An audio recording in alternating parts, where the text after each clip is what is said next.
दोस्तों खेसारी लाल के जो गाना था पिचकारी पकड़ के, वो गाना आ चुका है टी सीरीज़ हम भोजपुरी पे। और बहुत ज़बरदस्त गाना दोस्तों, बहुत धमाकेदार गाना है। आप लोग जाइए और प्यारा से आशीर्वाद दीजिए। और ये गाना 5 बजे आया है, कुछ ज़्यादा ही लेट आया है, सुबह आना चाहिए। कोई बात नहीं, 5 बजे भी आया तो बहुत धमाकेदार गाना तो बहुत सुपर डुपर हिट है। गाना के लिरिक्स से पिचकारी पकड़ के डालने दीजिए।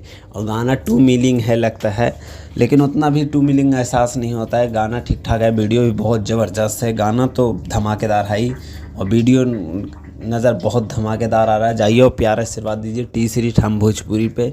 मुझे लगता है टी सीरीज़ मेन पेज पे आना चाहिए था। गाना बहुत धमाकेदार गाना है। आप लोग गाने का सपोर्ट और प्यारा आशीर्वाद ज़रूर बना के रखिए। सो ज़्यादा मैं कुछ नहीं बोलूँगा, जाइए और टी सीरीज़ हम भोजपुरी पे जाके देखिए। सो ज़्यादा कुछ बोलता हूँ, ओके बाय, मिलता हूँ नेक्स्ट अपडेट में। वीडियो को शेयर, चैनल को सब्सक्राइब जरूर कीजिए और सपोर्ट कीजिए दोस्तों। ज़्यादा आप लोगों को सपोर्ट की ज़रूरत है।